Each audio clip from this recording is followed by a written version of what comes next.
Let us begin. Earlier we have seen chapter number 15, which was of 11 marks in basic mathematics board examination and of 4 marks in standard mathematics.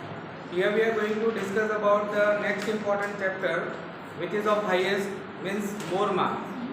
In standard mathematics it is of 8 marks and basic mathematics it is of 15 marks. So if you prepare these two particular chapters, you can get the passing marks in basic mathematics as well as in standard mathematics also you can score a good marks. So that's why I have taken this chapter. Later on we will discuss about the theorems and constructions also. So at least you can easily pass out by preparing this much only. And I hope whatever we have discussed in earlier 3 different sessions of probability, in which we have discussed almost all the sums. Was it clear? Okay. Now let us talk about this statistic. In this statistic part of standard 10, we are going to learn importantly 3 things. That is, one is mean, another one is median, and third one is mode. If we are considering these 3 things, then they are called as the measures of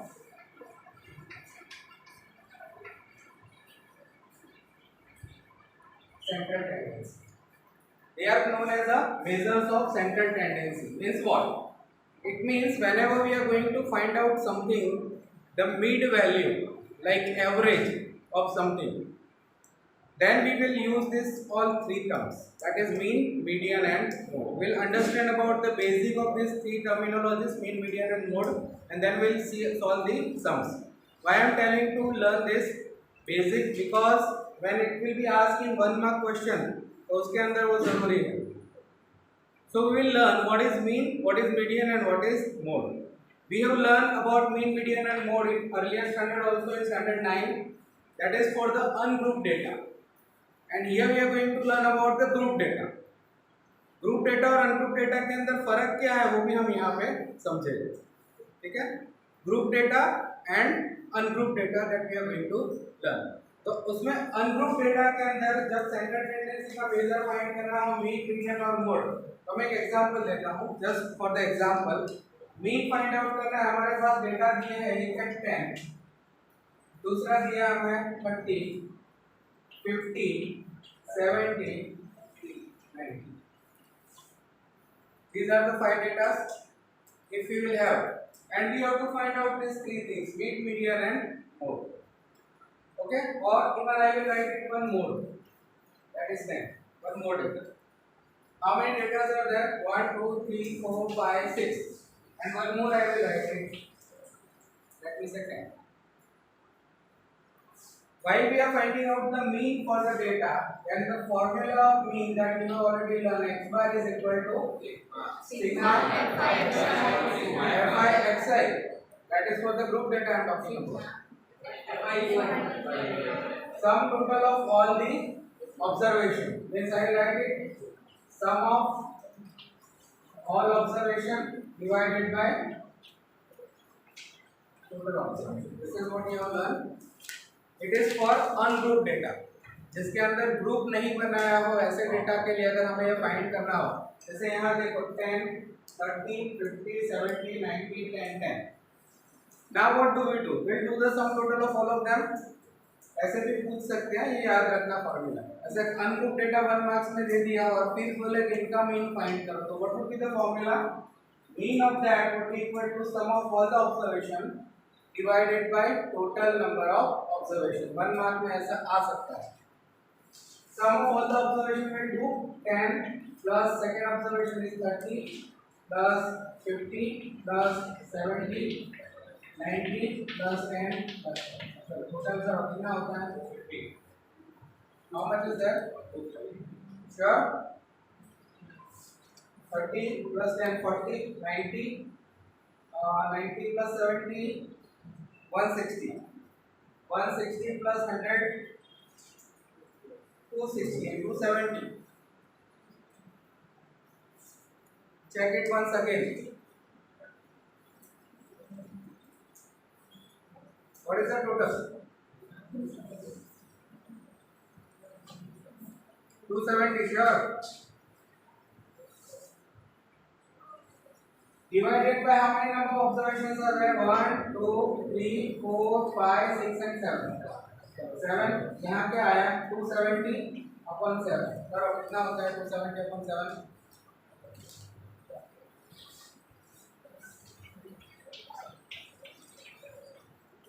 7 3 जा 21. कितना बचा? 6 7 कितना होगा? 7 8 जा कितना हो गया? 7 8 जा कितना होता है? 50.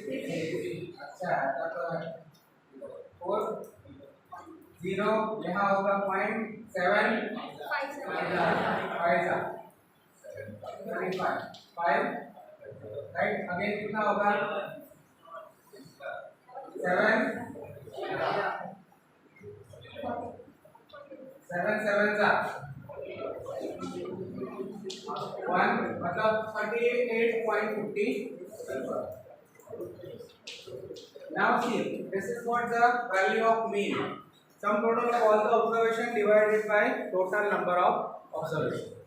While we have to find out the median, ये हमने mean find out किया तो हमारा formula था कि mean is equal to sum of all the observation divided by total number of observation. When we are going to find out the median, तो median के अंदर हमें क्या करना है? We need to arrange them in either ascending or descending order. Ascending या तो descending order में उसको arrange करना और बीच में जो value आती है that would be its median. We will arrange them in ascending order. तो ascending में अगर arrange करो तो क्या आएगा? 10 10 10. पहले तो 10 आ जाएगा. Increasing order में मैं उसको arrange कर रहा हूँ. Then afterwards what? 30 then 50 then 70 then 90. Now if you will calculate तो कितने होंगे observation? 3 plus 3 plus 1 मतलब 7. आगे से और पीछे से इक्वली निकाल दो. राइट. तो यहाँ पे मीन में क्या आएगा? आगे से ये 3 पीछे से ये 3 निकाल दिया. What is the value? This value is considered as done. मान लो कि अगर एक डेटा ज्यादा हो, you might be thinking what if sir that is 10 10 10 30 50 70 90 and 100. Then what is to do? You must be thinking this. In this case what to do? यहाँ पे 3 और यहाँ पे 3 निकालो तो बीच में कितना बचता है? 2 बचता है. In that case what do we do? आगे के 3 निकाल दो इक्वली, पीछे के 3 निकाल दो और ये दोनों का एवरेज है. ठीक है. 30 plus 50 divided by 2. 30 plus 50 is equal to 40. 80 divided by 2 is equal to 40. This is what the median is. इसके रिलेटेड फॉर्मूला आप लोगों ने लर्न किया है 9th स्टैंडर्ड में. Median for odd number and even number. n by 2th observation plus 1 divided by 2.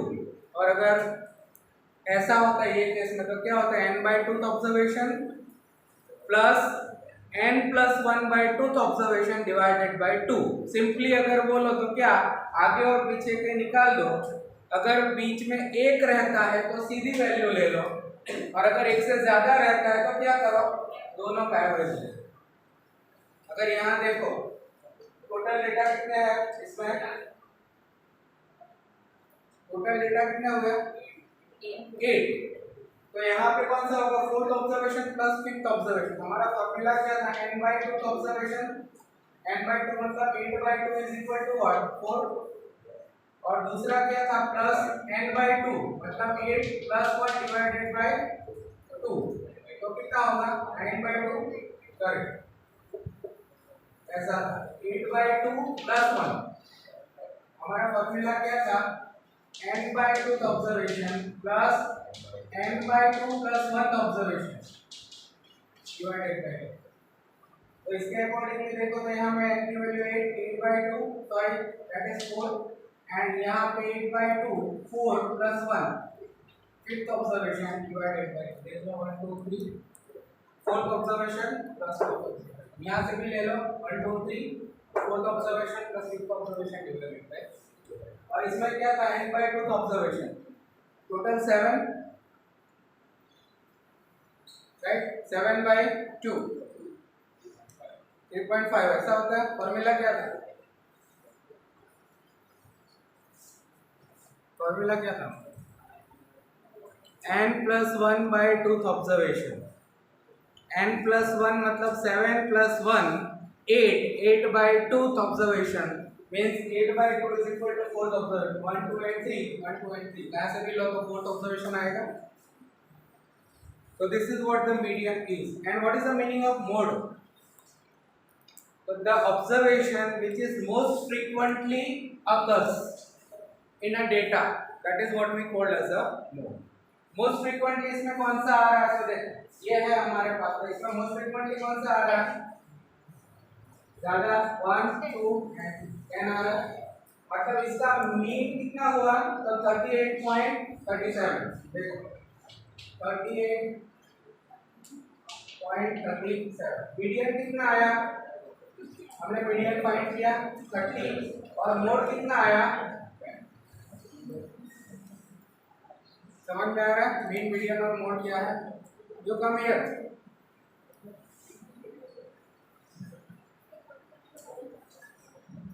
Understood. Mean means what? Some total of all the observation divided by 2। Median means what? Arrange them in ascending और descending order और बीच का ले लो। अगर बीच में एक आता है तो वो वैल्यू रख दो, बीच में 2 आते हैं तो दोनों का एवरेज ले लो। मोड का मतलब क्या है? जो ऑब्जर्वेशन सबसे ज्यादा आता है वो लिखते हैं। तो हमने इसमें ज्यादा कौन सा आया? 10। नाउ यू सी कि ये तीनों में से कौन सा ज्यादा एक्यूरेट है? व्हाट डू यू से? mean median and mode which observation or which measure of central tendency is absolutely perfect? not even we can say absolutely perfect but छोटे से छोटे चेंज की भी इम्पैक्ट आती हो ऐसी कौन सी वैल्यू है इसमें? मोड छोटे से छोटे जिसकी भी यहाँ पे चेंज आती हो ऐसा कौन सा है? अगर मैं यहाँ पे छोटा सा चेंज करता हूँ 9 तो इसकी चेंज आई। मोड में तो क्या हुआ? ज्यादा कौन सा आया? 2 बार 10 आया। Okay mode will be 10। Median क्या रहा? सेम आगे से और पीछे से निकाल के बीच में वही आने वाला है। ठीक है एक और बढ़ जाएगा क्योंकि 9 लिया तो हमने यहाँ पे 9 आ जाएगा तो चेंज होगा थोड़ा बहुत। क्या तो यहाँ पे मैं एक बड़ा चेंज करता हूँ देखो यहाँ पे मैं 10 की जगह लेता हूँ 1000 will it make any change? नहीं करेगा, इसी में नहीं करेगा, मीन में करेगा। मीन में अगर मैं यहाँ पे 9 भी ले लेता हूँ ना 10 की जगह पे तो यहाँ क्या होगा? 269 डिवाइडेड बाय 7 मतलब छोटे से छोटा चेंज भी इसमें रिफ्लेक्ट होगा जबकि मीडियम के अंदर नहीं होगा, मोड के अंदर तो बिल्कुल नहीं होगा। इतना बड़ा चेंज किया, चलो फिर भी हम देख लेते हैं हाउ मच चेंज आएगा डन। इतना बड़ा चेंज कर दिया। यहाँ पे लास्ट वैल्यू कौन सी थी? जो 10 थी 10 प्लस 10 प्लस 30 यहाँ पे मैं ले लेता हूँ 1000। फिर भी इसका क्या होगा? 1 2 3 1 2 3 कितना आया? एक ऑब्जर्वेशन इतना बड़ा हो गया फिर भी चेंज कितना आया? सिर्फ 20 का। समझ में आ रहा है? और इसमें थोड़ा बहुत अगर चेंज करना मान लो ये वैल्यू तो मैंने इतनी बड़ी ले ली इसके लिए यहाँ पे थोड़ा चेंज आया। यहाँ पे 10 की जगह में 15 ले लेगा तो कोई चेंज आता? कुछ नहीं। 10 प्लस 15 बीच में वही रहता 30 वाला ही रहता। अगर यहाँ पे रहता 10 10 15 तो यही रहने वाला 30। मोड तो वो वैसा का वैसा ही रहा 10 10 दो बार रिपीट हुआ मतलब 10 In short, when we are talking about the value, then mean is the perfect value of central tendency. Even a small change in the data can also reflect in a mean. छोटा सा change भी mean के अंदर reflect होता है, median के अंदर नहीं होता है। एकदम बड़ी वैल्यू और एकदम छोटी वैल्यू आई, उसका कुछ इम्पैक्ट नहीं होता है। आगे मान लो एकदम छोटी वैल्यू यहाँ मैंने 0 ले ली और यहाँ 1000 की जगह पर 1 लाख ले लिया, तो भी ऑब्जर्वेशन कौन सा आएगा? यही आने वाला है, या तो 30 या तो 30 ही रहने वाला है। 1 2 3 4 5 6 ये ले लो। यहाँ मैंने क्या ले लिया? 0, और यहाँ क्या ले लिया? इवन, तो मैंने 0। और अगर मोड की बात करो तो वो तो सबसे गया गुजरा, 2 बार आया मतलब लिख दो, कुछ सोचना नहीं। 0 2 बार आ गया, फिर वहां पे इतनी बड़ी वैल्यू 10,000 लाख करोड़ ले लो, 0 2 बार आया तो 0। Is it okay? Means when we are talking about the measures of central tendency, the value, that is what I say, mean median and mode में से जो वैल्यू हमारी मीन की है वो सबसे exact. Okay, fine. Now this is what we are talking about is for the ungrouped data. Now we are going for the group data. Group data मतलब क्या? तो थोड़ा अरेंज करके दिया, जैसे कि यहाँ हमारी वैल्यू क्या थी, इसी वैल्यू को मैं यहाँ पे रखता हूँ, हमने यहाँ पे लिया था ये 10 अरेंज करके दिया हमको।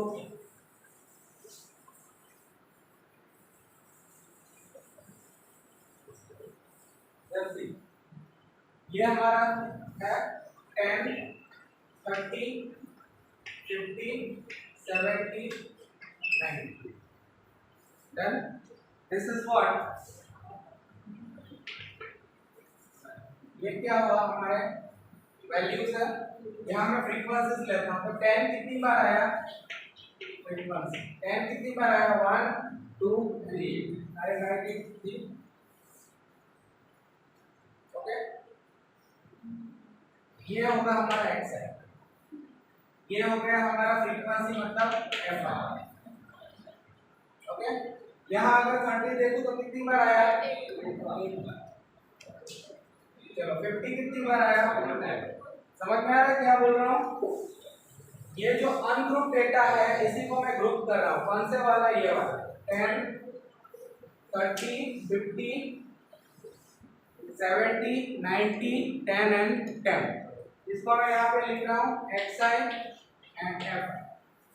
xi में आया 10, फिर दूसरी है 30 50 70 एंड 90, इतनी वैल्यूज है।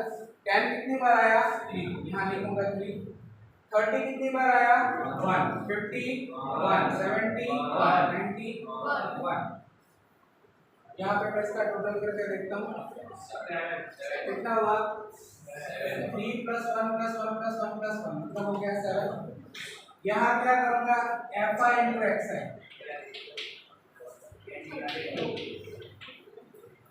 तो क्या हुआ? क्या हुआ भाई? नीचे कुछ है अंदर, उससे ज्ञान मिलता हो तो रोज बुक को रख के सो जा आराम से, उसी में से ज्ञान आ जाएगा। 10 × 3 30 × 1 30 50 × 1 70 × 1 70 90 × 1 90, टोटल करो 270।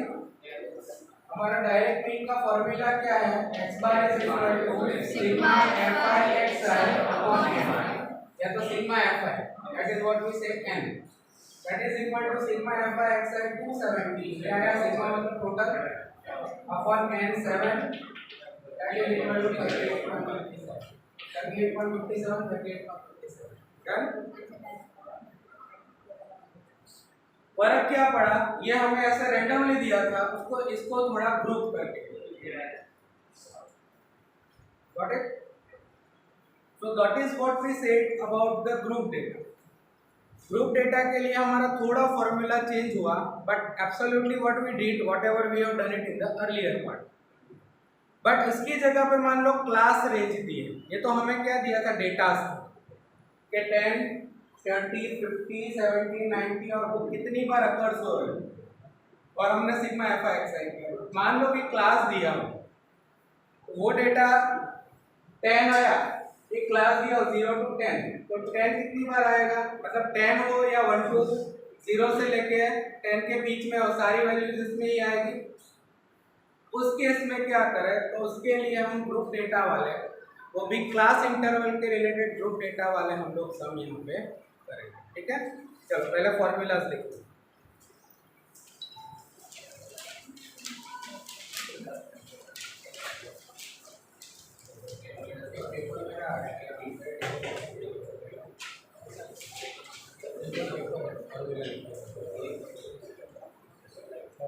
किसी को बोला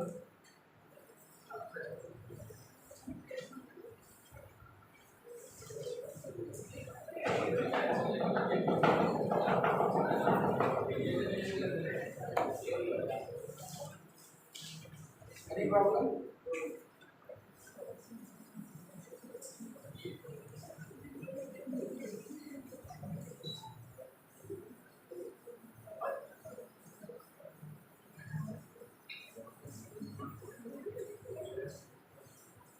Write down the formulas.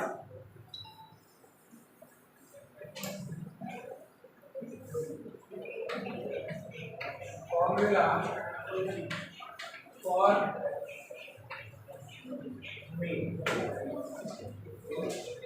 Mean find out करने का फॉर्मूला। चलो मीन फाइंड आउट करने के लिए हमारे पास 3 मेथड। तो find out mean we have 3 different methods. One is direct method, तो उसका पहले फॉर्मूला लिखते हैं।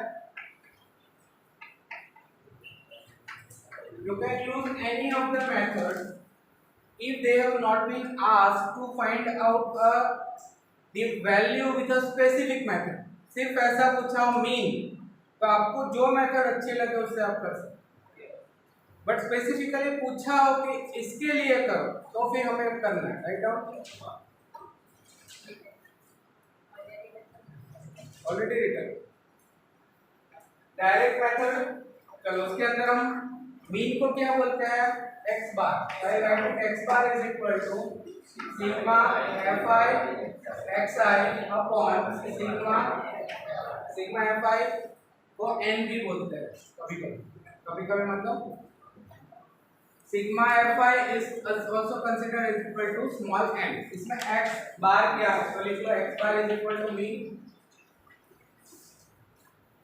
Then F I frequency of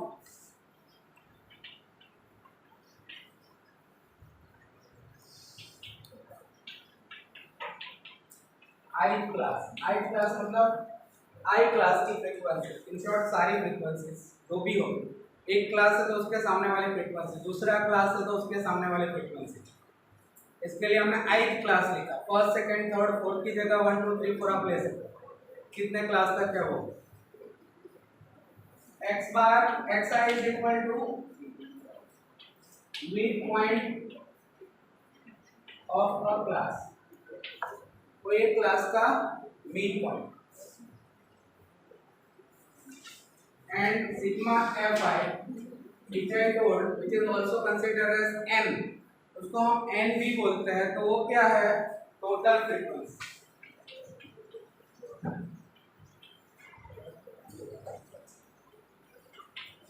This is the formula to find out direct mean by direct method। दूसरा फॉर्मूला लिखते हैं,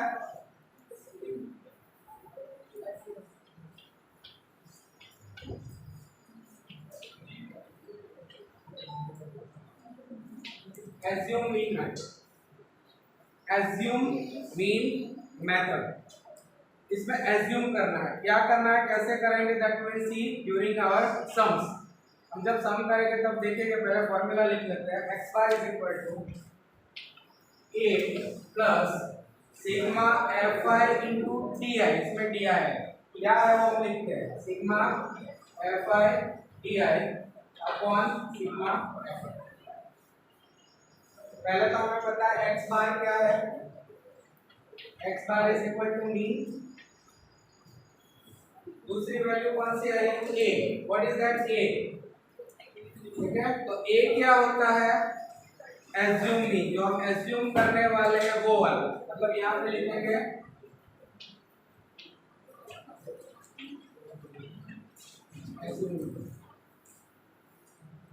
सबने लिखे हुए फॉर्मूला, तो मैं थोड़ी मेहनत कर रहा हूँ। कौन लिख रहा है फॉर्मूला? लिखो यार। ओके, फिर होता है डी आई।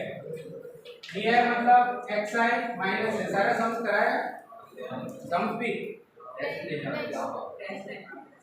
सम्स भी कराया, बस एक फॉर्मूला फॉर्मूला ही कर एफ आई। ठीक है, वापस देख लो, because this is most important, this is most important chapter, so if sir has done then this is the revision for you. Fi is equal to frequency of ith class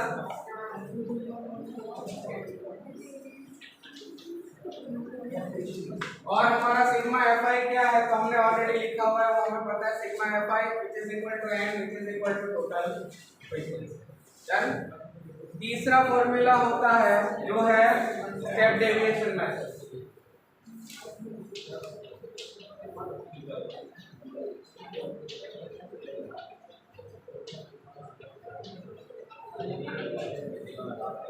step deviation method के अंदर जो formula है वो हमारा है x bar is equal to a plus sigma fi ui upon sigma fi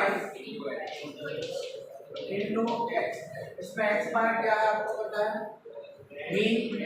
a क्या है already यहाँ लिखा हुआ है, वो लिख लो एज्यूम मीन। fi क्या है ऑलरेडी आ गया, fi मतलब frequency of the ith class. ui क्या है, तो ui इज इक्वल टू, ये मतलब फॉर्मूला एज्यूम मीन जो हमारा है उसी के अकॉर्डिंगली हमें लिखना है, that is xi minus a upon h। xi minus a upon h। तो इसमें h क्या है? हाइट क्या है? h है मतलब हर किसी में हाइट लिखो, इसीलिए लिखवा रहा हूं।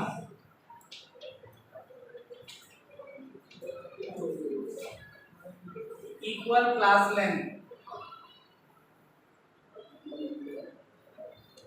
जो क्लास लेंथ हमारी इक्वल आती है उसके अंदर ये फॉर्मूला हम लगा सकते हैं, and usually the class length is always remain equal. What is the class length?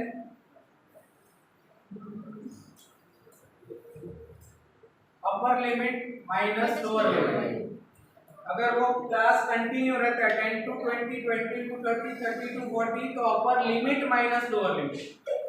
और अगर ऐसा है 0 to 9, देन गैप आया 10 to 19, मतलब बीच में गैप आया 9, यहाँ पे 9 है और यहाँ 10 है, उस केस में अपर boundary point minus lower boundary point. Done on this formula, 3 formulas are there. Direct method x bar is equal to sigma fi xi upon sigma fi. Then assume mean a plus sigma fi di upon sigma fi, and step derivation method sigma x bar is equal to a plus sigma fi ui upon sigma fi into h. Let us see the sums related to this formulas.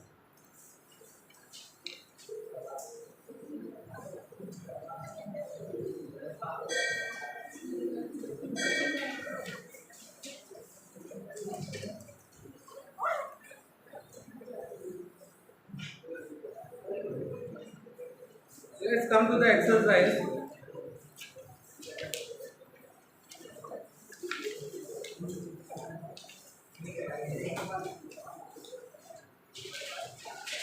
First one, a survey 14.1. First one, last bench, come here, get up, come on the first bench.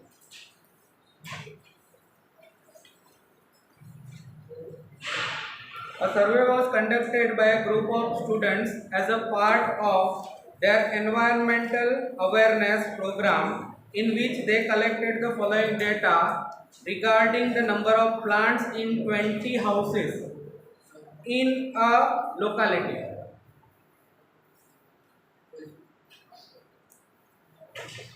Find the mean number of plants per house. Mean number of plants, in short what we want to find out, we need to find out the mean. जो data दिया है उसका हमें mean find out करना है, ये चीज हमें दी है। डेटास को पहले हम लिख लेते हैं और फिर देखते हैं कि कैसे हम उसको मीन फाइंड आउट कर सकते हैं। पहले number of plants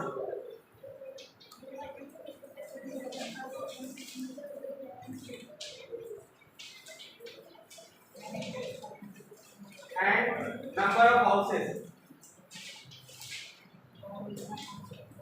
Number of plants are given, that is 0 to 2, 2 to 4, 4 to 6.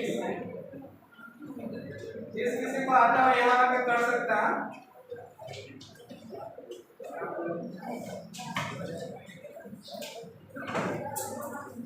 आके कर सकता है। मैंने पहले फर्स्ट टाइम बोली।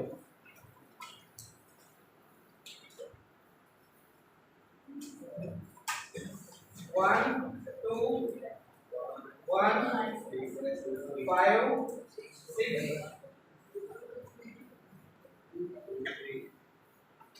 2 and 2. अभी हमें करना कैसे है? First will go with the direct method. कोई भी मेथड का हम यूज कर सकते हैं, बट जहाँ पे डेटा सिंपल हो, कैलकुलेशन इजी हो, मतलब कि मल्टीप्लिकेशन करना थोड़ा इजी लग रहा हो, वहाँ पे हम डायरेक्ट मेथड से करें तो और ज़्यादा अच्छा। बट जहाँ कैलकुलेशन लेंथी हो रहा है, मतलब सम्स बड़े बड़े जा रहे हो, वहाँ पे हमें कौन सी मेथड यूज करनी चाहिए? आइदर स्टेप डेविएशन या तो एज्यूमिंग मेथड। स्टेप डेविएशन और ज़्यादा इजी होते हैं, but you need to check whether all the class lengths are equal और नॉट। तो mostly in this case you can see class lengths are equal. यहाँ देखो तो 2 2 4 4 ऐसा है, मतलब क्या करना है? Upper limit minus lower limit. 2 minus 0 equal to 2, 4 minus 2 2, 6 minus 4 2, 8 minus 6 2 equal. Now here इसमें करना क्या है? Very simple. ये दोनों को सिर्फ हम नाम दे दो, इसको बोलेंगे क्लास, और ये हो गई हमारी टेबल, इसको हम बोलेंगे आप। यहाँ लिख दो frequency which we called as a done.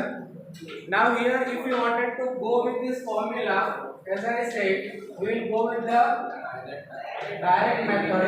तो डायरेक्ट मेथड का हमारा formula x bar is equal to sigma fi xi upon sigma fi, which we called as a m.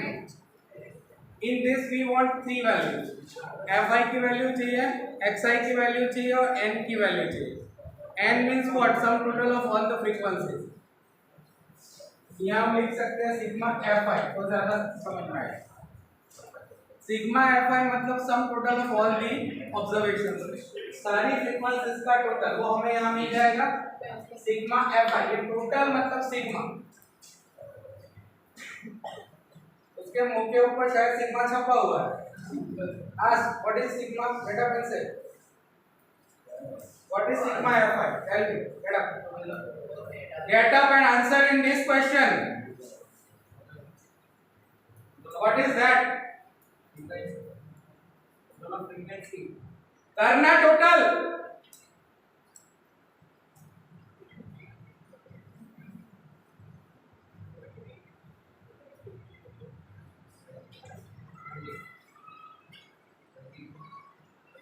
What you are looking to his face? I am telling you to do the sigma fi. What you are telling? Total, total. You don't know how to do the total.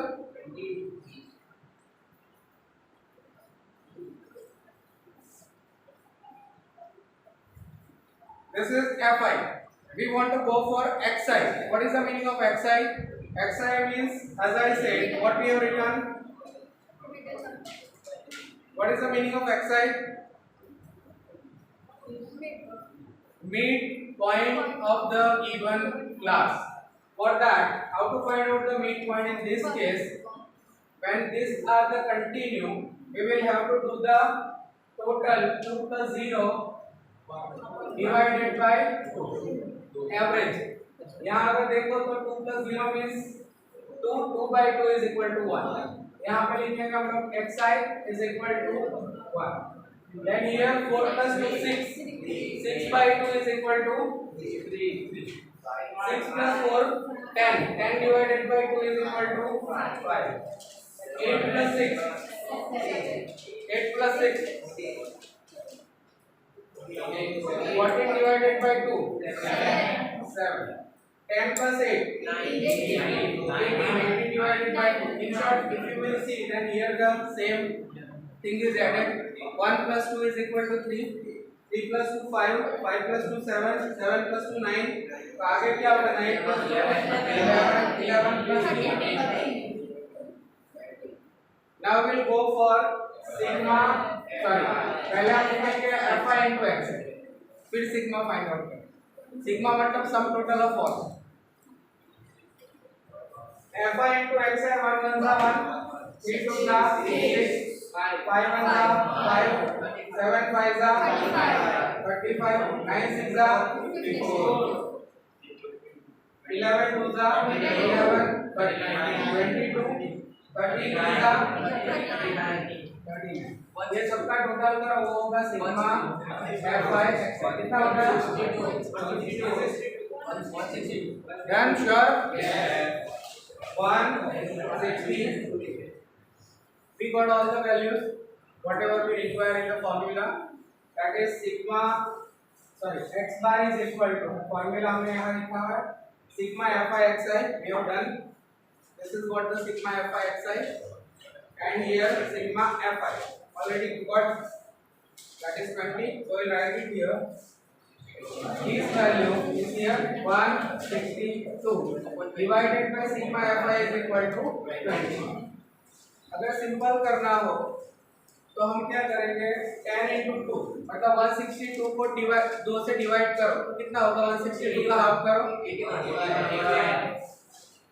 81 divided by 10, 8.1 मतलब होगा 8 point. Done? Very simple. Better. लिख लो.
See, whatever the sums are there, you can do it by any of the method. As I told you that these kind of sums are like that, where the formula is ready, all the values are ready, you will have to only calculate it simply and have to put it in the formula. तो ये type के sums में at least हम passing mark easily gain कर सकते हैं, अगर it is mean median और नो. तो अगर कोई भी फॉर्मूला लगा कुछ समझ में नहीं आया तो ये तो हो गई fi xi. xi के लिए मिड वैल्यूज ले लो और दोनों को मल्टीप्लाई कर दो. बट जहाँ मतलब कि सम्स बड़ा हो जाएगा वैल्यूज बड़ी हो जाएगी तो भी एटलीस्ट आप इतना ये कैलकुलेशन बाकी रह जाएगा, यहाँ बैठ तो कर सकते हो। If only the answer will remain you will loss half mark, बाकी तो मिल जाएगा। when we are thinking for at least passing mark, it is much needed that whatever you want, means whatever you will be able to do, you can write. Don't leave anything blank.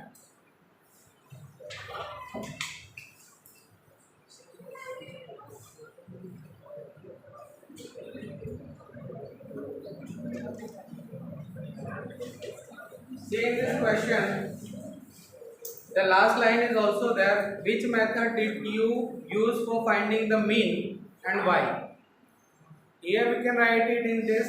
We can use direct method because the values are given are very small and calculation becomes easy in the small values and we can find it out it easily. That's why we can use this direct method. Clear? Next. Done?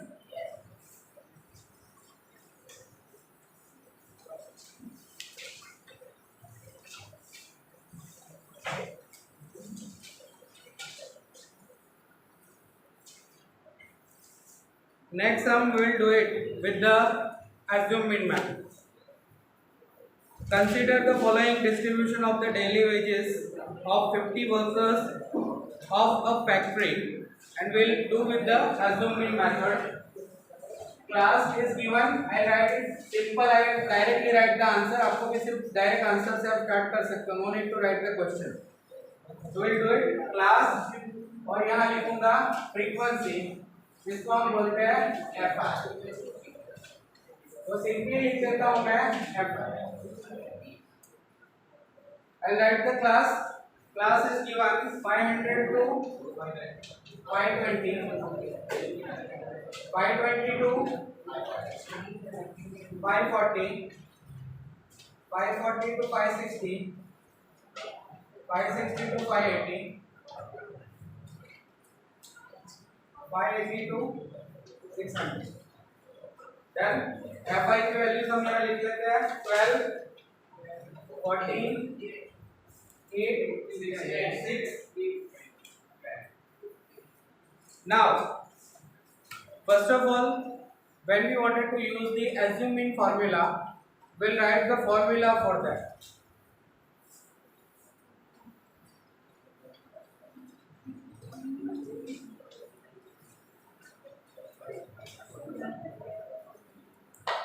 assume mean का formula x bar is equal to a plus sigma fi di upon sigma.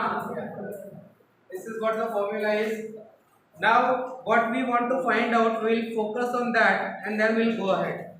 हमें यहाँ पे क्या चीज चाहिए है, a चाहिए, fi है, di चाहिए, सिग्मा fi चाहिए, वो तो हमें मिल जाएगा.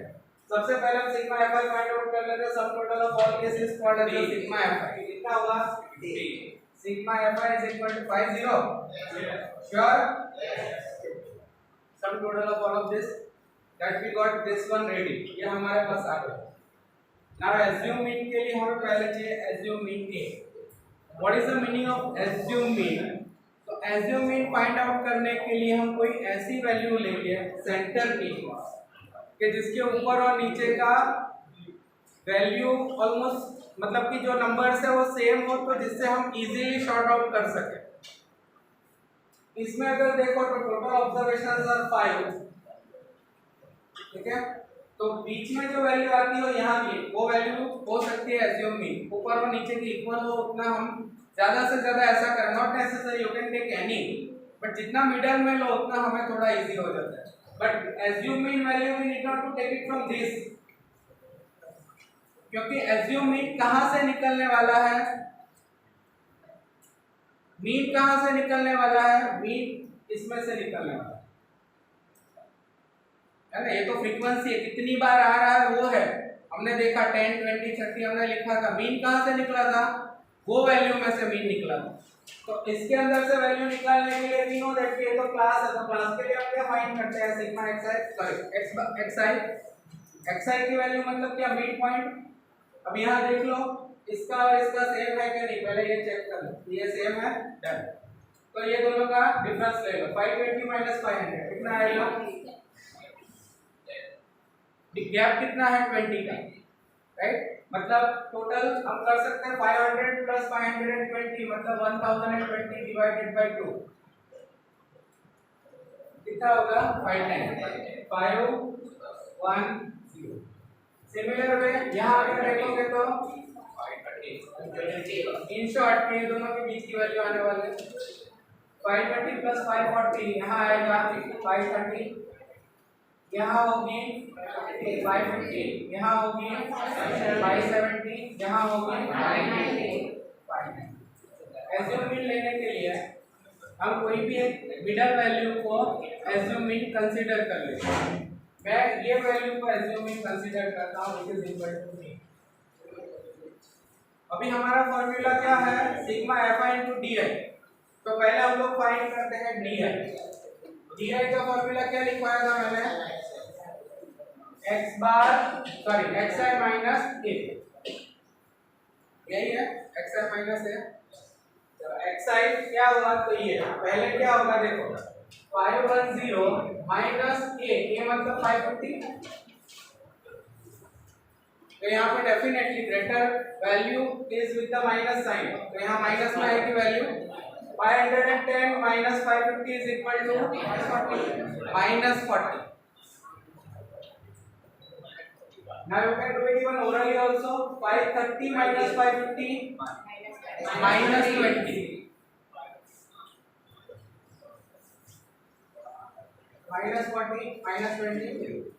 Here 550 xi है, 550 minus assume mean also same, 550 minus 550 0, 570 minus 550 greater term sign will be this one, मतलब ये हुआ 20। ये वैल्यू xi है, इसमें से ये माइनस करना है, इसमें हमने वही किया, देखो इसमें से ये माइनस किया, सेम 590 माइनस 40।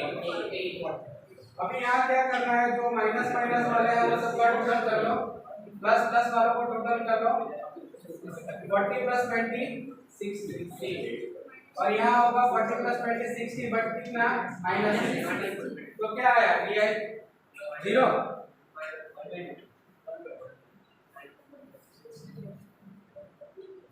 ये तो 0 हो गया ना, 120 कैसे,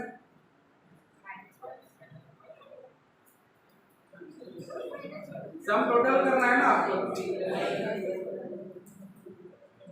नहीं करना है टोटल, कहीं पे कुछ गलती,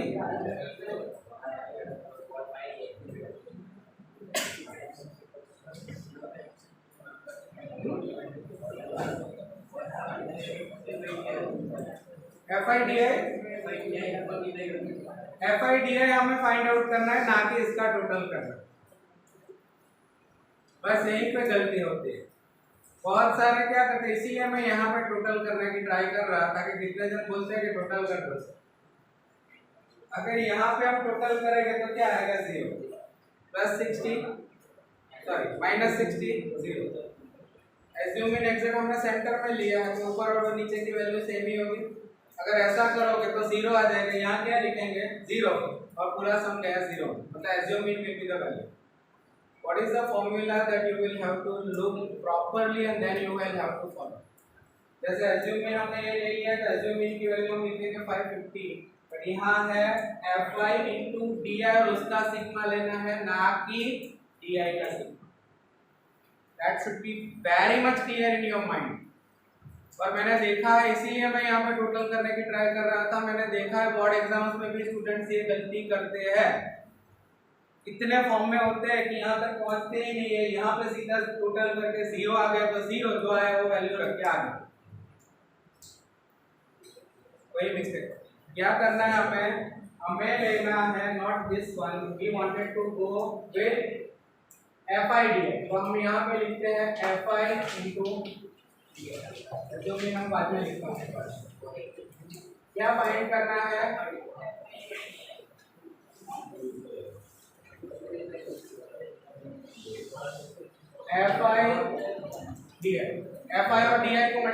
करते हैं? Let us see fi is 12, this is minus 40, मतलब 12 4 जा minus 48, 480, 12 4 जा 48 और एक 0, 40 into जा 28 और एक 0, 8 into 0, 0, 6 into 20, क्या 280, 6 into 20, 280 का sir 10 into 40, 400. Now in this you will have to do this, minus वाली वैल्यू का टोटल और प्लस वाली वैल्यू का टोटल। माइनस वाली वैल्यू 480 280 कितना हुआ 0 ट्रू। गलती हो तो बताना। सम टोटल यहाँ पे भी क्या मिस्टेक करते हैं, माइनस देख के माइनस कर रहे हैं। Remember that minus minus plus, see remember that when we do the sum total, if that are 2 with the minus sign उनका भी एडिशन होगा और माइनस की वैल्यू आएगी, और प्लस होगा तो उनका एडिशन होगा और प्लस साइन आएगी। एक प्लस और एक माइनस है तो दोनों का डिफरेंस होगा और ग्रेटर टर्म की साइन जाएगी, और माइनस माइनस प्लस जो है वो कहाँ पे होगा, मल्टीप्लिकेशन में, not here. That should be very much precise and clear.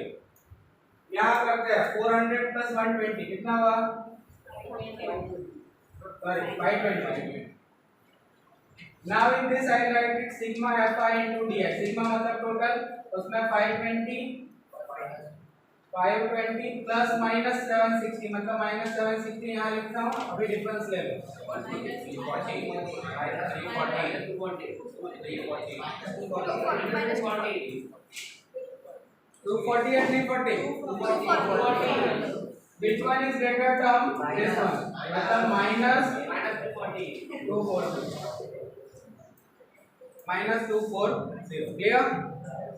Simple हो गया। वहाँ कैलकुलेशन बड़े बड़े होते हैं। मान लो यहाँ हम सिग्मा fi और xi करते तो जस्ट इमेजिन कहाँ जाता, 51 into 12 और एक 0, मतलब 4-5 डिजिट वाला आंसर। यहाँ सेम, यहाँ सेम, यहाँ सेम, यहाँ सेम, सबका टोटल करते इमेजिन करो कितना बड़ा होगा। इसीलिए हमने यहाँ कौन सी मेथड यूज की, assuming। Now we know the formula for the assuming method। x bar is equal to a plus sigma fi di upon sigma value डालते हैं, x bar is equal to a, assuming हमने कौन सा लिया था, ये वाला, मतलब यहाँ होगा 550 प्लस सिग्मा fi di क्या आया, minus 240 divided by sigma fi is what, 50। अभी यहाँ देखो माइनस इंटू प्लस, यहाँ प्लस इंटू माइनस है, मतलब वो माइनस होगा, और 50 एक एक जीरो कट हो जाएगा, 24 डिवाइडेड बाय 5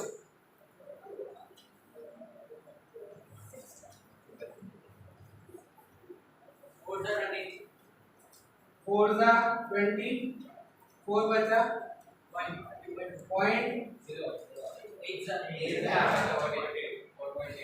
4.8। इसका आंसर क्या मिलेगा, 4.8 प्लस माइनस माइनस हो जाएगा, मतलब 550 माइनस प्लस माइनस माइनस, और इसको हमने शॉर्ट आउट यहीं पे कर दिया, और कितना आंसर आया 4.8। तो चलो 550 माइनस 4.8 करो, कितना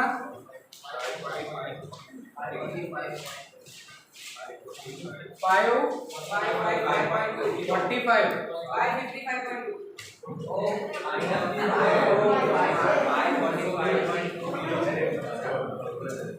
वापस चेक करो, 545.20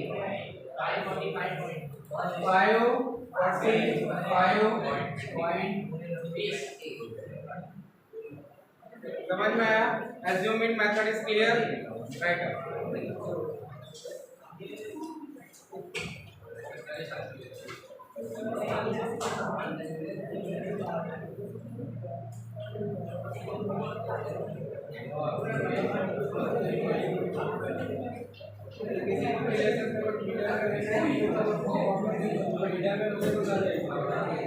माइनस निकल जाएगा।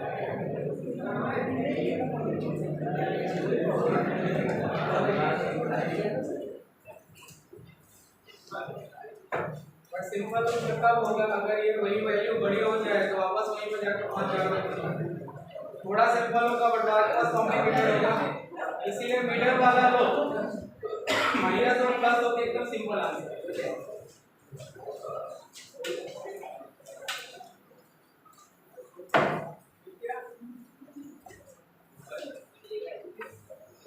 ओके अभी लिखा, अभी मैंने लिखा होगा, अभी लिखा है तो पहले तो किया हुआ, सब कुछ किया हुआ, तो फेल क्यों हुआ? तो फेल क्यों हुआ? सब